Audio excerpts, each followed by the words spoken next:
I figured I'd show you guys these. These are the actual first 3 engines I ever built for the motorized bicycles. For my own personal builds. So, here's what the con rods look like now.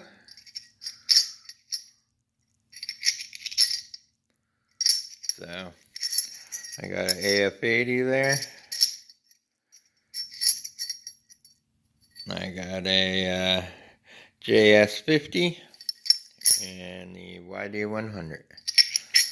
So yeah, these are the actual rods that were in my builds. I hit them with a little bit of diamond grit here and gave them a nice little polish from my project there.